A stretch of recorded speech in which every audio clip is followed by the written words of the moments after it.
Russia is accusing Georgia of an open act of aggression after an alleged attack on South Ossetia by Georgian forces. The breakaway region says Georgia launched an unprovoked mortar and grenade attack, but Georgia says it was simply retaliating. Li Xiang has more. The South Ossetian government says Georgian forces shelled its capital in the early hours of Friday, killing 2 people. Reports say intensive gunfire lasted for about 30 minutes.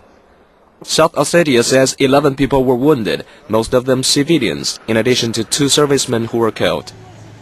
But Georgia denies it attacked, saying it only responded to South Ossetia's fire.